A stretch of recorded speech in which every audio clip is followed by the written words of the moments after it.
Hey everybody, welcome back to Whispers of Myth. Today we've got something pretty interesting. It's back kind of in the UFO lore. I kind of want to cover the really weird story of Valiant Thor. If you've never heard of this story, get comfy, grab a drink or something, because this one's pretty interesting. So, picture this, it's the 1950s. A time buzzing with tales about UFOs, space explorers, and among these stories is one that really stands out as a claim involving Howard Menger and other contactees who reported meeting an extraordinary figure named Valiant Thor. Thor really wasn't just any visitor. They said he actually came from Venus. Yeah, you heard that right, Venus. Howard himself, Howard Menger, and others like him, they really weren't shy about their experiences. They shared tales of their encounters with Thor, who wasn't just stopping by really for a casual visit, at least according to them. He had a mission. So his mission was offering wisdom and, of course, dire warnings about the path humanity is taking. He told me his name was Valiant Thor. He grabbed my hand. His hand was skin soft as a lady's or a baby's skin, but it was a grip of a man. And we spent 30 minutes, mostly me asking questions and he giving answers. And he claimed that he was from the inside of the planet that our Bible calls the morning and the evening star, the planet Venus. He said yes. So, think about that for a second. Imagine meeting someone who claims to be from another planet, Venus at that. And he's here to give us advice on how to run our world. Kind of makes you wonder, doesn't it? We've heard a lot of stories like this, but this one's even more interesting. Here's where it gets really intriguing or strange. It's not really just a tale about an extraterrestrial meet and greet with someone in your backyard. Thor's story really intersects dramatically with that of Dr. Frank Strange's. Believe it or not, Dr. Strange's. He wrote the book Stranger at the Pentagon. Take a read. It's pretty interesting. It turns up the tale up about 19 notches. So get this. According to him, Thor didn't just meet a few Earthlings in secret. Supposedly he met with the U.S. government and their officials. That's right. Inside the Pentagon. Now, you might be asking, the same as me, why the Pentagon? What's so important that it actually requires the attention of the U.S. government's top brass?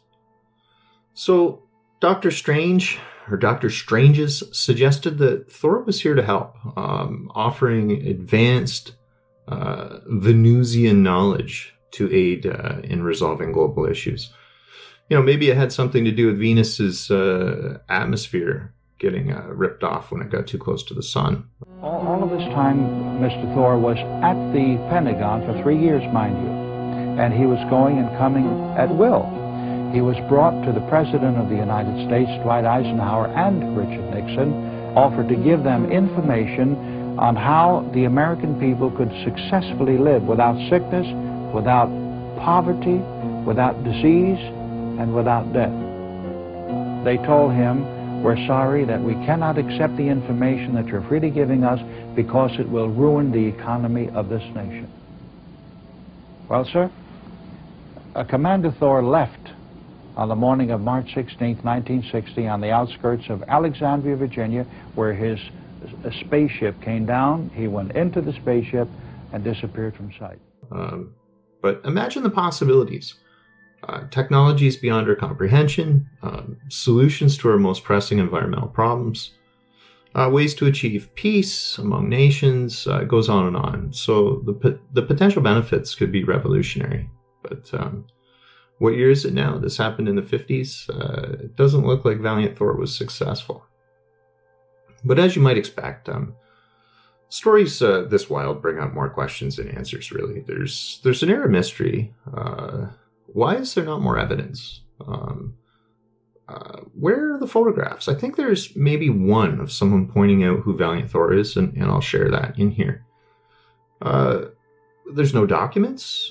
Some skeptics actually dismiss the accounts as fabrication, fanciful creations for those looking to grift, or people with misguided beliefs in extraterrestrial intervention. So it kind of leads us to a strange yet unavoidable question, at least in my opinion, is what if it is true? What if it really is? What if there really was a visitor from Venus named Valiant Thor? And, what if he really did try to reach out to the U.S. government? The implications are staggering, totally bizarre, and even if it was true, the U.S. government is never going to tell us, or any government for that matter. So take a moment to just speculate on it further and imagine the secrets that might be buried in classified files or the stories, really, that insiders could potentially share. And we're seeing more and more of those come out. The issue is gleaning which ones are real and which ones aren't. And I think that's part of the deception itself. So anyway, guys, there's food for thought. So what do you think about Valiant Thor? Is he a figment of somebody's imagination? Or is there, maybe a little bit more truth to the story?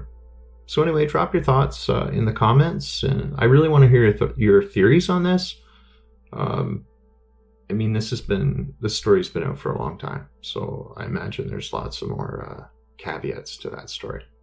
Anyway, guys, thanks for joining me on another episode of Whispers of Myth, and remember to like and subscribe. Thanks, guys.